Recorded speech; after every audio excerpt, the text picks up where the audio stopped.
That's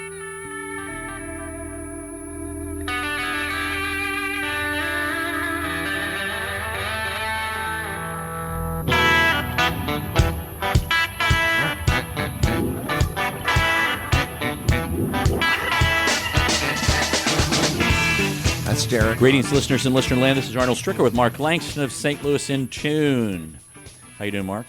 I'm good. Derek in there on the drums there. Yeah, he's playing those drums. Playing those drums he there. likes to play them. St. Louis in Tune focuses on issues that impact and connects the greater St. Louis area. Our topics include the arts, crime, education, employment, faith, finance, food, history, housing, humor, justice, and sports. Want to return to civility today with a good one here. They're all good, you know. Yeah. You know. So far, so good. So far, so good. Yeah. You know, I guess it takes a lot to not be civil. Well, It's kind of like smiling. Yeah. Smiling and frowning. Apparently, you can save energy by smiling because it takes fewer muscles to smile than it does to frown. Now that's good. I didn't know that. Mm-hmm. That's I learn something new all the time with Arnold. That's right. So you're frowning, you're using more muscles. That's Okay. correct. All right. So here it is, folks, and this is especially good if, you know, summertime's hitting us. Pick up the garbage around a full can and tell someone who can help that the can is full. Oh my, there's a concept. One word, germs. Ooh. Yeah, you want to make sure, get that trash into the trash can and then make sure that trash can gets taken care of. I actually have work gloves in my car, and once in a while I do too. I do the same thing. Yeah. I just pick it up.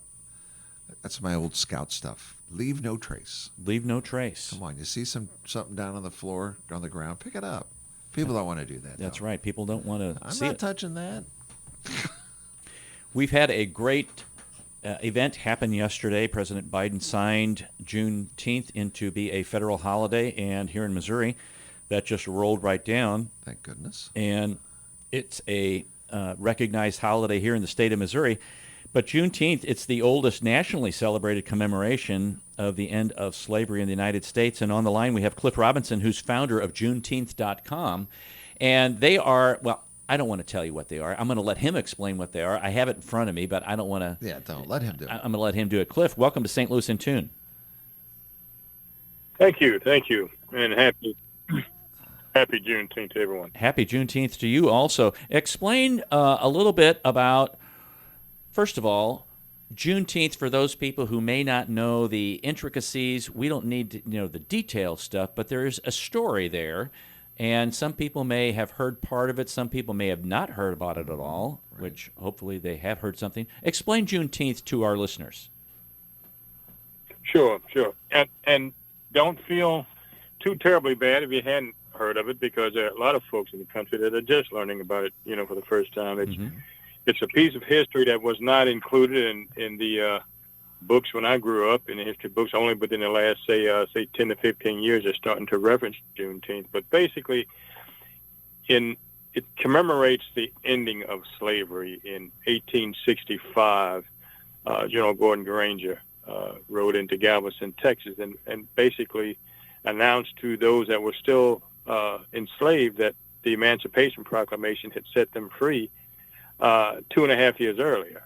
And so you can imagine with that news, the celebration, the joy, and even fear, you know, that derived from that announcement kicked off a lot of emotion and celebrations. And from that point forward, it's been a celebration every year. And it's been kind of an up and down thing as it relates to historically from that time. I know it was initially celebrated by the slaves who had been freed, especially in Texas, but then some things kind of waned in the celebration of it, and Texas kind of spurred some of the interest back in it. Isn't that correct? Exactly. It, like I said, through the years, it kind of grew up. I mean, it was always a big celebration in Galveston, Texas, of course, and in Texas in general. But, you know, it spread across the country and in certain cities, you know, as the young folks took hold to it, things kind of grew, and then for certain periods of times it was quiet. But it's always been a big celebration in many of the cities in the South, and especially the cities in Texas. What do you think that's been the surge? Back in 1980, I believe it was 1980, Texas made it and that's probably one of the first things that really brought it to a much more national attention. They made it a state holiday, How about that? a state paid holiday. Isn't that great? Good for Texas. That was Yeah. that was an amazing feat. That was the only state that had done it for several years. Yeah, because I think we were talking off air. There's, what, 2 states that have not made it a holiday? Right, pretty much no recognition at all. I mean, they have the local cities within basically North Dakota and South Dakota. There are some celebrations, but it's not been statewide. There's no statewide recognition for it, and I'm not sure why. We looked into it and we couldn't figure it out either. It's just something that's the just fact that you have locals celebrating it, Uh-huh. you would think someone would pick up on it. right. Maybe they will. Let's hope they do. Yeah. What do you think was Yeah, the... we hope they do. Now they have a chance to, for sure. Yes, for sure. Yeah. What do you think was the impetus in the 80s to get Texas to do that, and really what was a push maybe prior to that? Did the civil rights movement really kind of energize the understanding and celebration of Juneteenth? I would think so. I mean, as unfortunately as certain events happen, it draws more attention to the plight of any folks, and certainly during those periods we've had several instances that may have focused on the community. And there was a congressman, Al Edwards was the one that really spurred it on in Texas. He pushed forward and eventually had the state to recognize it. But he was the impetus in Texas, Congressman Al Edwards. Now, as people celebrate Juneteenth, what kind of activities? I know there are celebrations locally and statewide. We're having the national holiday. What kind of celebrations occur normally, like you would expect to see in a local community of a Juneteenth celebration? Yeah, it ranges across the gamut now. Some places will try to hold to an old traditional type celebration, say an outside barbecue and traditional foods and things. But now you have anything from parades to pageants. There's always a religious component to it, which is nice. A healing circle is what it's sometimes called. But you'll have all kind of events now, concerts, parties, and it can be a family gathering as well as could be a huge public auditorium style event. So it runs across the board now. Now, you've been doing what you've been doing with Juneteenth.com for 24 years now. And explain... That's amazing. Yeah, it is. Explain why you started that and what kinds of things you do at Juneteenth.com. I was one of those that didn't know anything about Juneteenth back at that time, 1996, 97. I had a friend in Houston, and he kept telling me about Juneteenth. I said, come on over and we'll ride down to Galveston to Juneteenth. And I was saying, what is Juneteenth? And the first time you hear it, you wonder what the heck, is he saying? The word Juneteenth doesn't easily flow. No. But it was because of him that I heard about it, and I dug into it. It was just getting into the web as well, building websites and things like that. And when I found out how powerful this history was and that it was untold, and as I looked across the country via the web, there were certain cities that had huge celebrations. California, I want to say it was Milwaukee, and even some parts in Florida. There were certain cities that had some, of course, Texas, but other places across the country. And so that inspired me to say, look, why don't I just build a website simply as an information piece? That's all it was. It's just a way of sharing best practices. People would log on and share, what worked for them, how going about getting parade permits and just sharing tips. And that's strictly all it was. And it made a huge impact because it was the first one where they could actually go in and communicate, with each other. And the web was new, of course. And so that really generated, a lot of interest as well. But it was a nice hub to gather and exchange ideas, on how to celebrate Juneteenth and solve any issues that you were having. And what kind of growth have you seen over the years? Being a clearinghouse of these things and providing different resources and ideas is great for people who are maybe just kind of finding out as you were finding out. Right, right. It's been obviously in the last few years, it's been tremendous because more folks know about it now. But it's always been a steady growth as folks, and you'd always get that constant stream of email saying, "I never heard about Juneteenth." So glad the website is out there. And so that's been a steady. I could measure the growth just by that, just by the emails alone, much less the traffic. The actual statistics from the website. Probably last year was probably the highest traffic, at least on Juneteenth. We had well over 500,000 people just on Juneteenth Day alone. Wow. Just on that one, segment that we looked at on Juneteenth. So it has grown tremendously, and I expect the same this year and even more, What are some things that you really have, I guess, it really surprised you as to the growth of this? And I know, more people are checking into the website and things like that, but as individuals across the country understand the significance of this new holiday and understand what has gone into the history of this, what do you hope to have people do on that day and think about? It's like we said on the site. It's really a time to reflect, and plan. Looking back and see how far you've come, realizing the things and obstacles you've overcome, as a people, and realizing all of those that have helped you overcome. It took everyone, all races and ethnicities, to bring Black people, to where they are today. And we've got to look back and appreciate that and be proud of the things we've done, and be proud and appreciative of the things that other folks have done to open some doors and tear down some walls. So it's a day of reflection. It's also a day of, celebration, but it's more of a reflection and appreciation and thinking about all those that came before you that didn't have the privileges that you have today. And hopefully that makes you, a stronger person. It certainly would give our kids today some grounding as to, who they are and where they've come from and the things that they've, their parents at least and grandparents have gone through to provide for them. So it's a day of internal growth, if I can put it that way. Mm-hmm. So what's Cliff Robinson going to be doing tomorrow?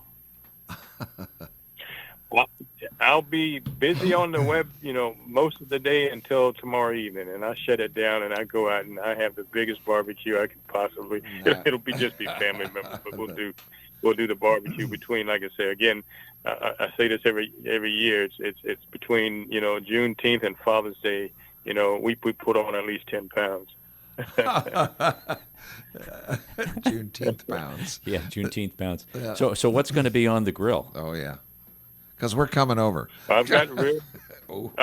Okay, I've got ribs, and I think I mentioned to you about the gumbo. I've got some gumbo in the freezer too, so come on over. Oh yeah. But it'll be basically ribs and chicken. That's my favorite. Oh man, you got a side of gumbo to start as a little appetizer. You got me going there. I'm going to like this holiday, I think. I'm really going to like this holiday. More ways than one. Yeah, this is great. Right. Yeah. It's a good. I find that, matter of fact, when I first learned about Juneteenth, your website was the first one that I went to. Wow. And it gave me an understanding. You can go to Wikipedia and get all that kind of stuff. Right. There's a PBS site on this by Henry Louis Gates. He has some information, right. in which actually you're quoted in there, and so okay. I thought, hey, why not go to the source here and talk to the guy who started Juneteenth.com, and I'm really appreciative. Go ahead. I'm really appreciative that you saw that to do that, and you didn't go, oh, somebody needs to do that. That you just did that and took the initiative. It's amazing. You're right. It's amazing. I mean, God puts things on you sometimes, because I look back at it now and say, what really made me, because I spent, days and days and days, in libraries and just doing all kind of research and Right. the homicide center here, and just digging up and researching and putting together this thing. And I look back at it now, and I said, man, I wrote all of this, and some of these things, I said, man, how long did it take you to do this? It took quite a time. Now, the site you're looking at now is actually a brand new site. I'll have to put the old site out there so we're still transferring information over from the old site. So some things are still not even on the site, and the current site is not completely, fixed, so excuse the dust there, but we're still building, that's, the new site. But if you see the old site, you'd know it was from 1996. Yeah. It's a great mission. I mean, it was a great site. Now, don't get me wrong, but it had the old school, design. Right. And folks have been for years and years and years. You got to get current. And so. But I'll have to put a link to the old one out there, and so people can go back and forth and see. But there's more information to come for sure. And but it's been a struggle. I'm basically a one-man show when it comes to this. And so it's been a struggle getting all of these parts and pieces, in place. But it's a learning curve, and it keeps me on the edge.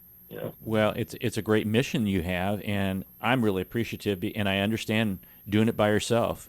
That takes a lot of time. Oh, yeah. It takes a lot of time, and you really have to love what you're doing. You've got a place on here for feedback. You've got a store. Yard side campaign. You can register your activity. You give a lot of information about Juneteenth. You even get into the Middle Passage, and talk a little bit about that, if you don't mind, for a minute, Cliff. Yeah, that I was like I said, I was really fired up at that time, and I met the artist Tom Feelings at an art gallery, and going through his book, The Middle Passage, that image that you see as our logo now, it just hit me and struck me. Like I said, God puts things on you sometime, and you can't argue with it. But that hit me to me, it said everything. That image of actually, and folks will ask, what is that image? It's a man sitting in the bottom of a hull of a ship with his arms outstretched. And it's an abstract image, and it's kind of a ghostly image. And to me, it just said everything about, the struggle that we've come through, the shoulders that we stand on, and that, to me, I said, man, that is Juneteenth. And so I worked with Tom, and we worked out an agreement. And Tom has passed on, unfortunately, now. But to use just that thing. In fact, if you get his book is loaded. I mean, it's a beautiful book. But that image is just a single piece of a larger image, But that little image caught me, and that's been the logo for Juneteenth. And when you think about it, there was no logo or brand for Juneteenth, in '96, And so that image became, something people, were attracted to as well and latched on to, and it has become. But that book, and in fact, right now I've got to do a better job with the images on there for the Middle Passage. The old site had a much larger set of images that you could scroll through from the Middle Passage book. And right now these images are small, and it's not what I want. So I'll be working on that again. But the Middle Passage is a major inspiration behind the design. So you'll notice I referenced Tom and some of his words, throughout that site. And how did you meet Tom again? At an art gallery here in New Orleans, Stella Jones Gallery. Stella was a doctor that stopped her practice because she loved art so much, and she went into the black art gallery business, and she'd have artists from all around the world, come to her store. She had a beautiful shop downtown New Orleans, beautiful store. Right. And so I went to a gallery opening, and Tom was the guest, and did not know of him before that. So it was just amazing how things come together. I had already started, working on Juneteenth, but just meeting him gave me, some images that really help me pull it all together. They do, and I was looking at some of them as you're talking, and he is such a visual storyteller, and he really captures the emotion of not only what was going on at the time, but it draws you in, and you can almost like, oh my gosh, and begin to see. Just reading his words, just reading his words will really hit you. Yeah. Mm-hmm. So I guess it's powerful. Yes, it all came together. All of these pieces and parts came together. So Arnold, and the fact that the history was so important. Right. The history was so important, and it wasn't told. Nobody knew about it. Yeah. And so, man, this is a perfect piece, perfect educational piece. Exactly. And that's my question to Arnold. When did you hear about Juneteenth? Yeah, and Cliff might be surprised about this, but the first time I did this show 4 years ago. That's the first time you heard about Juneteenth. First time I heard about Juneteenth. I was getting ready, and was like, oh, well, we need to talk about this. Mm-hmm. And so I did this exploration. It's only been a couple of years for me for Juneteenth. Mm-hmm. I think that's terrible. It is horrible. I do. And so the work that he's done is just tremendous. So you have to be excited about how quickly things have now transpired, turned around. All of a sudden, it is becoming, people are becoming aware of it. Thank goodness, I think. Yeah. Yeah, it is surprising. I mean, it's surprising at the same token. You said you wonder why it took so long, but all of a sudden, you're right. In the last 3 to 4 years, things just jumped. We and tens of thousands of people have been working on Juneteenth and hosting their celebrations and promoting and pushing for a holiday. Long before me. But it only started happening in the last, 3 to 4 years. Of course, some unfortunate incidences always,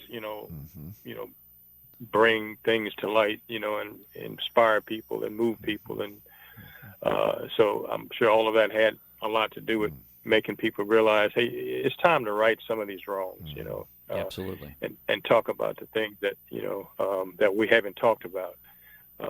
And so I think that's what's happening right now, and that could be a great step forward. We just sit down and talk and realize and acknowledge some of the things we've ignored. Yeah, it's good to find the good out of tragedy, and you're right. You hate to live through any of that tragedy, and you wonder why do we have to get hit in the back of the head with a 2x4 in order to just open our eyes to some of this. Because we haven't been listening. Yeah, no. People don't listen. You're right. Yeah. Exactly right. There's so much going on in our lives and our world. You can only tune into so much. So, I mean, I don't bash people for just learning about it because, somebody could bash me for just learning about it in 1996, Right. So, so it's a matter of time. And like I said, some things will click, some things will not. And at certain times they will. And like I said, I get email every day from folks that are just learning about it, black and white, what is Juneteenth? I'm just hearing about it, so. Right. Well, congratulations to you and kudos to you for what you've done. It's great work. And Cliff, we appreciate it. We've got about 1 minute. Give an encouragement to those people who will be celebrating Juneteenth tomorrow. Well, I want you to, first of all, have a safe celebration. We've got to realize COVID-19 is still out there. There's different variants, and they're just as strong and deadly as they always were. So hopefully we all will be vaccinated, if not already, very soon. Be safe if you're not.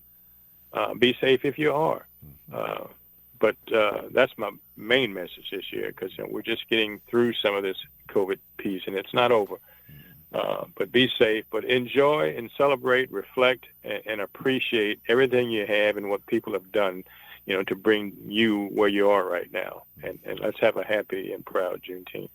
Cliff Robinson, founder of Juneteenth.com. Thanks for coming on St. Louis in Tune. Cliff, you take care. Have a great Juneteenth tomorrow. And a good Father's Day. Yes. Thank you, guys. Okay. Take care. Thank you. Wow. That was a good surprise. It's great information what Cliff's done, and it's a real passion to do something like that and to do the work that he's done. Now, he's kind of into the technology aspect of that and websites and stuff, but, it takes a lot of research. He's hung in there for 25 years, for crying out loud. Good for him. Yeah. I mean, that is a calling. Yeah, I know it he's is. talking about it is a calling, a mission, Mm-hmm. and he just never gave up. He's got to be so excited that the recognition is finally happening. Yeah, and I was really happy to get him on yeah. because, man, I went back to my, you can track back where I had gotten that, and that was my very first website that I went to, and obviously it popped up on the Goggle search, but it works. It was there. Yeah, it was there. Great. Fantastic. All right. So when we come back after the break, There's more. there's more. We're going to be talking to JT. Jonathan Tremaine Thomas. He's president of Civil Righteousness, and there's a big event tomorrow called The Table, and we're going to be talking about that. So we'll be right back after the break. You're listening to St. Louis in Tune with Arnold Stricker and Mark Langston.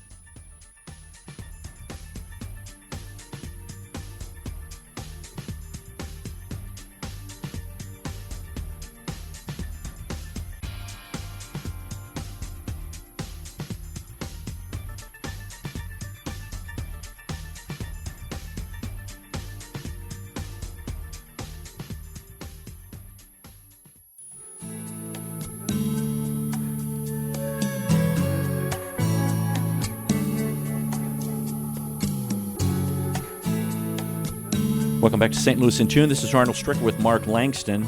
Mark, I've always considered eating an intimate affair. Oh, yes. Very. And when you have family sit down at the table or you sit down with friends, and it's a great time to do some things like that. There's an event tomorrow that we're going to be talking about with the guests that we're going to be talking to. Jonathan Tremaine Thomas is a fifth-generation preacher's kid and grandnephew of the late civil rights activist and music legend Nina Simone. Ooh. He represents a unique blend of divine calling, artistic expression, and social engagement. He's an actor, activist, pastor, producer, husband, father, missionary, and entrepreneur, and he resides in Ferguson, Missouri. He's president of Civil Righteousness, and he's going to be talking about that group and also the event tomorrow called The Table. Jonathan, welcome to St. Louis in Tune. Thank you so much for having me. Glad to be here. Well, what did I miss in your background here? Wow, when there's a lot there. Yeah, it's like a boatload of stuff. Who cuts his grass? Is he cutting grass too out there? Okay. We have fun if you didn't, if you didn't know that. That was a lot. It is a lot. Congratulations. Well, that's quite a heritage. Yeah, and it is a heritage. Just being a preacher's kid, one generation is a heritage. Let alone 5. Yeah. So tell us a little bit about yourself. It's a job, right? Well, I was, as you mentioned, I was raised in North Carolina. I've been in ministry, kind of inherited, faith and mission, but also because of that, famous family member and many others actually who in my family line have really been critical in terms of engaging the culture on justice issues and the racial conversation. That was something around my house in our family that was talked about a lot, even from a young age for me. And so it was kind of serendipitous, if I could use a big word, that I would find myself moving here to Ferguson and kind of engaging in the work of seeing some real healing happen on the back end of what happened here 7 years ago, and obviously what has become a front-runner issue in our nation. Now, is this something that, you're moved here?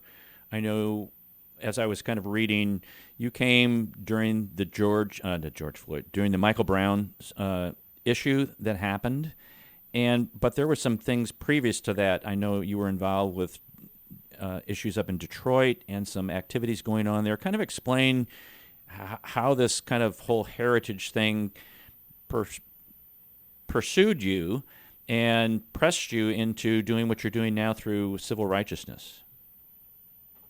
Absolutely. Well, I always wanted to be, honestly, an entertainer. I felt that, issues, even tough issues that need to be discussed, can be discussed more easily through story. So I went to school and majored in production and wanted to be in media and film and, just even seeing how my great aunt was given such a voice through her music that was really my desire. But right after college, I ended up going to a graduate school of ministry that focused on youth, and I was assigned to this really violent neighborhood in Nashville, East Nashville, which is kind of a cool hipster spot now. But back then, it was the summer that I started. There were gang wars, and immediately, was kind of immersed into the work of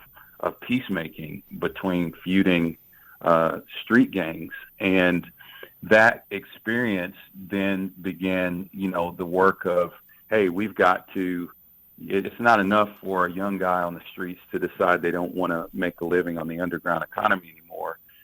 That's good in sentiment, but in practice, how do we create jobs for these guys? How do we give them ways and access to a sustainable living? And so that's really what stirred the entrepreneurial work in me. And then that led to a few other cities missionally that we moved to. We moved to Indianapolis, and we're there for 9 years, leading a nonprofit, doing after-school programming, and continuing to work in underserved communities, which then our work there opened the door to Detroit and Kansas City and several other cities. So when the Mike Brown or the civil unrest broke out here in Ferguson and in Missouri, we came temporarily, just to try to apply some of our peacemaking skills here in the city. And then we saw very clearly, like, man, this is not just a one-off event. There's a real wound nationally that this local flashpoint is kind of a microcosm of a macro issue. Exactly. And we just felt like, hey, this is our interest to stay and do work for the long haul. So explain what civil righteousness does and what the goals are. I know what you do. You engage in injustice. You restore communities. You build bridges. But walk us through so people who are listening can get a better handle on that. Well, when after Ferguson happened, there was the formation of the Ferguson Commission, which researched all the different various things that contributed to the issue or caused the issue in Ferguson.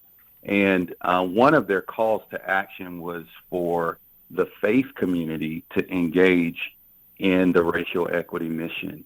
And that's really, again, just the marriage of the faith community to the social equity realities. I felt like, man, that's something we can do.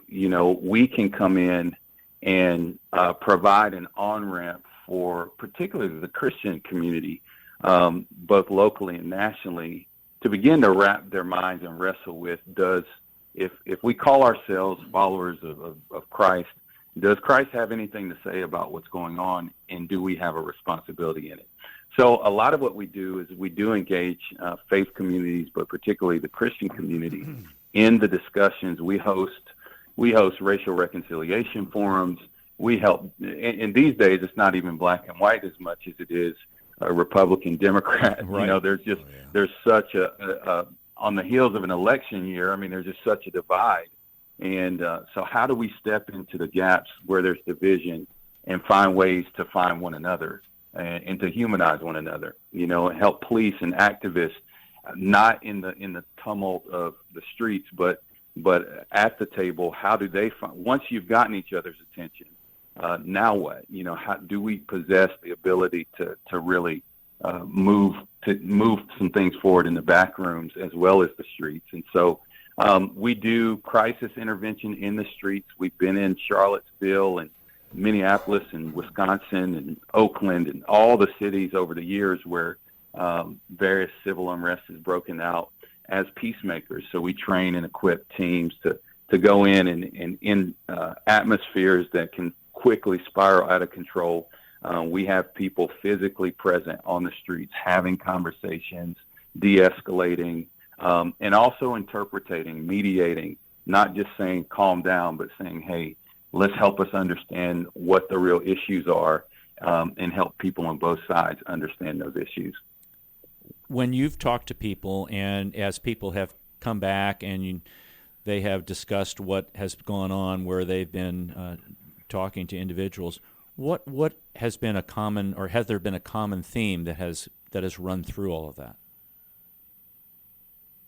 Yeah, absolutely. I mean, I think from a cultural perspective, it's clear there are several Americas. It's a nation of immigrants, refugees, and settlers, and there. So the reality is, I think the hard part is how we can all have a lived experience in America that can be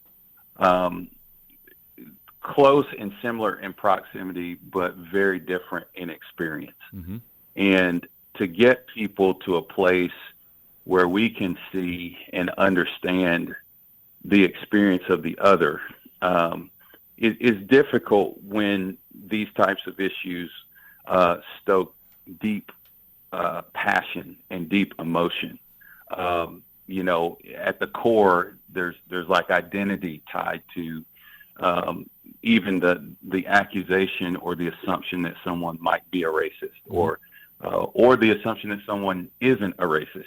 So on both sides, I feel the theme is that I see across the aisles and across the boards in every city and every place I talk to, is that there's really a deep, deep wound in the soul of our nation that has never, although we've had political reforms and we've had justice movements and civil rights movements of many different ilks, at the end of the day, there's a deep wounding that we've all kind of inherited from history, that we still need to address, that we're still trying to figure out how to address. And I think that's where, with civil righteousness, we're pursuing reconciliation and restorative justice, not just a punitive justice, which is vengeance-based. But hey, how do we see everybody restored in this, both the historically oppressed and the historic descendants of the oppressors?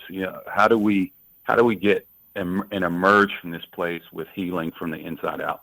We have talked previously on other shows about how lots of these problems we are manifesting the ignorance and the inability to deal with issues that have previously happened, or we just didn't want to deal with them, and they have bubbled up and they've been pushed off to the corner, to the back burner, and finally it's in the forefront. And when you have the opportunity to deal with an issue, to engage in justice, engage it. And because it will only be, my words, you're kicking the can down the road for another generation. And one of the things you mentioned on your website is, while rights deal with our externals, righteousness deals with our internals. A lot of it is just this internal struggle, the losing of who we are. Absolutely. And that's exactly right. So what we do when we see a problem is we immediately look at what needs to change, what can we change externally, what reforms need to be made, what new legislation needs to be written, or what new legislators need to be put in place. And so we've thrown really Band-Aids on wounds that require surgery. Correct. And when the Band-Aids don't work, now we have an infection. So we have a generation that's dealing with the infected wounds of many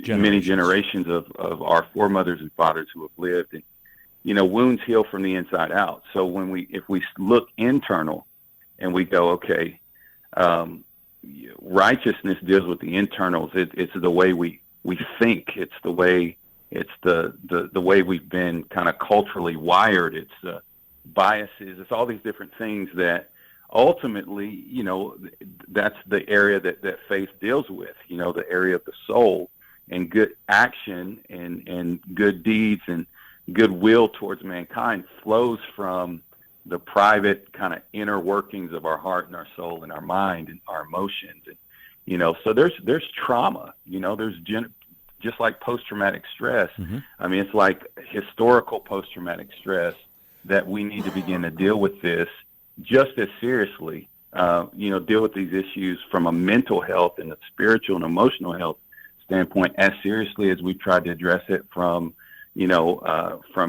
educational reform and entrepreneurial working. So we're trying to walk in that tension and hold both. We must have the external reforms, but we really have to begin to be willing to do the deep inner work. So what results have you seen based upon, being out there on the front lines with what you're doing? Well, it's been amazing to see, first of all, to see whole communities who even, 7 years ago were completely ill-equipped and unprepared for the climate that we're in. To see specifically some of these faith communities shift their focus to the point that, they've created committees and created ways to begin to fully have these conversations and create space in think tanks, innovations. How do we address and take responsibility for our role in repairing there's a biblical scripture in Isaiah that says, you will repair the desolations of many generations. And to see, some folks risk everything, congregations lose members because the pastor is like, look, we're going to die on this hill. We're going to repair this breach. Mm-hmm. We're going to restore the streets.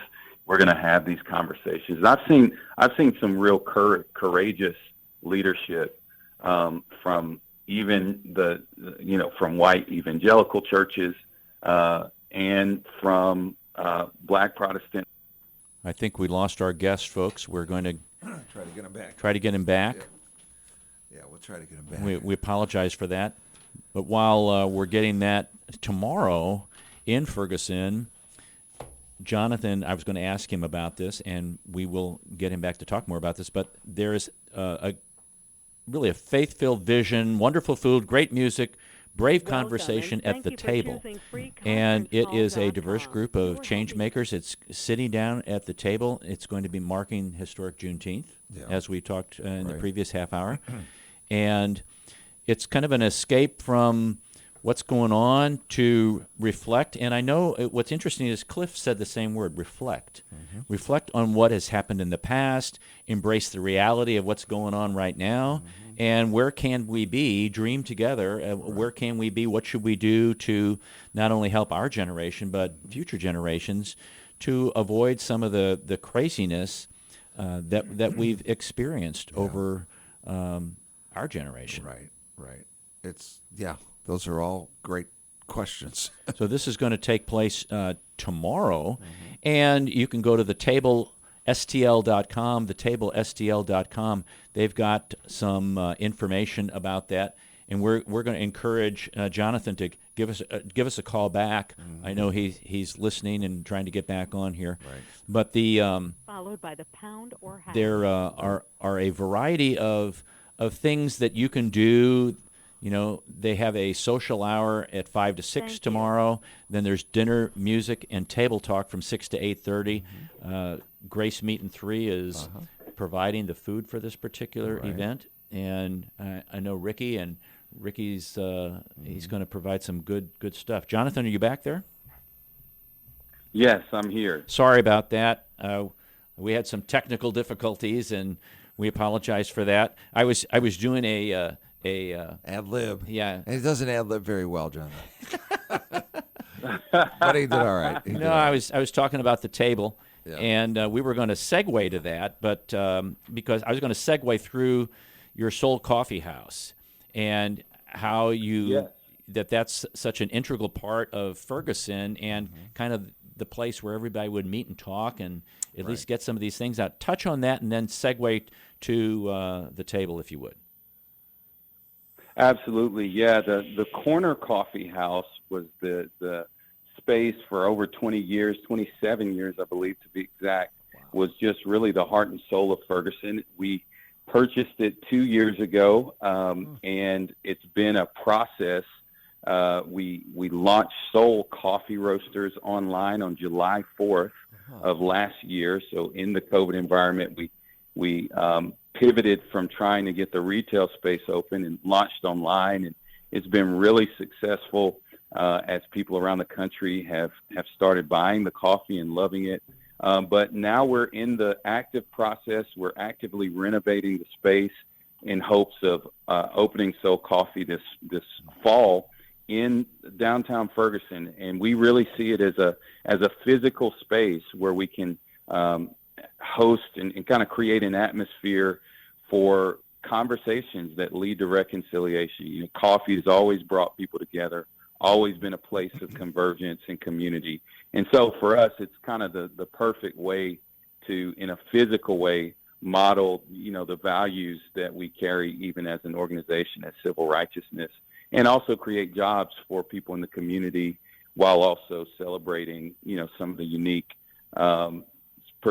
cultural gifts that come from where we source our coffee, such as the Democratic Republic of the Congo, Rwanda, Uganda, Ethiopia, African coffees. So it's exciting. SoulCoffeeRoasters.com is where that is. And then tomorrow, for Juneteenth, we're celebrating and commemorating Juneteenth here in Ferguson by physically building a table. Dr. King said so famously that he had a dream that one day the sons of slaves and former slave owners would sit together at the table of brotherhood. And so we're saying, hey, let's do the dream.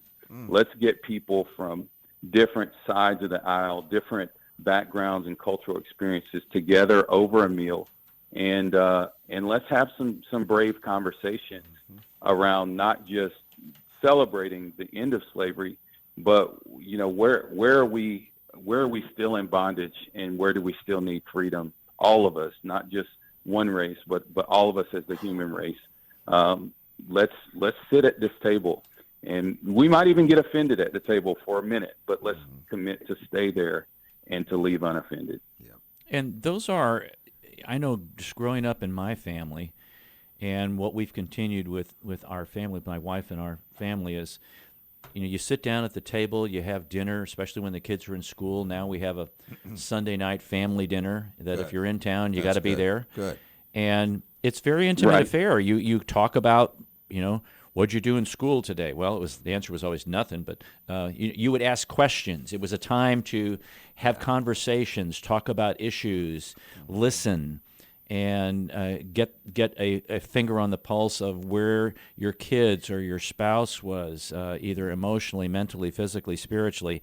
And, you know, it's an intimate affair. And to have a neighborhood or a city do that is huge. Wonderful. It's huge. Absolutely. We've invited the mayor, who has indicated that she's coming, but I know there's a lot going on, so she may not make the event, but we will have the chief of police there. We have several activist groups represented. So I'm excited to do that, to literally invite people to the table. And it's not lost on me that it's a day before Father's Day. And when I think of, you know, who, as you just mentioned, who eats at the table, it's the family. Right. That's the place where you really get to know one another. That's where you keep the pulse on you know, what's going on. And statistically, families don't even eat together at the table the way they used to back in the day. Which I think, you know, that's a loss on our society. Yes, but I think it's critical. And maybe we'll just find that the people that we've shouted at on social media and villainized or demonized, once we get to the table, we might look and see that they're actually family. Well, having a conversation with someone across the table from you while you're eating and drinking is a lot different than shouting at someone from your porch or from your car as they're passing by or on the street, and not really understanding where they are, where they've been, what their struggles have been. And a lot of times we are quick to talk, but we're very slow to listen, which is exactly the opposite of what's written in the scriptures. Be quick to hear, slow to speak. Right. That's exactly right. That's exactly right. And, you know, in scripture, you know, people talk a lot about heaven. And I think that, some of the reach for and the cry in the culture for justice is really a cry for something that's heavenly. This earth is imperfect, but from our faith position, we do believe that God is a God of righteousness and justice. And Jesus said that the kingdom of heaven is like a wedding feast. Mm-hmm. He says it's like a banqueting table. And even, in the Old Testament, the King David, he says, you prepare a table for me in the presence of my enemies. Mm. And so I'm going, man, what if some of the things that we've made really complicated when it comes to unity or understanding one another could be solved through a national table? What if in every city, in every community, the new protest was, hey, we're going to have a meal together. We're going to commit to even just open our house and invite somebody to dinner who we already know we probably don't agree with or we don't understand. And let's just see what happens over a meal. Mm-hmm. What could happen if we set America's table. So this is our effort, kind of our first step towards doing that. Great effort, Jonathan. Tremaine Thomas, we appreciate you being on St. Louis in Tune today, and thank you for the ministry and the work that you're doing here in St. Louis and what you have learned from your other time in other cities, because I think we are the beneficiaries of that. Okay. And this city has had a long history of struggle and trying to get its act together racially, and hopefully we can break the ice on that, especially tomorrow, and begin some new times here in the St. Louis metropolitan area. Jonathan, thanks for coming on today. Thank you, Jonathan. Absolutely. Yep. Thank you so much for having me. Have a good weekend. Save some of that barbecue for me. Okay. Happy Father's Day and happy Juneteenth. Okay. All right. Okay, you too. Thank you. Bye. Well, we're glad that you tuned in to this show today and hope that you found something beneficial. Don't forget, when the Martians invade, there's only one race, the human race, and every one of us have different characteristics and is uniquely valuable. For St. Louis in Tune, studio manager Derek Abbott, co-host Mark Langston, I'm Arnold Stricker. That's all for this hour, and thank you for listening. Remember to walk worthy and let your light shine.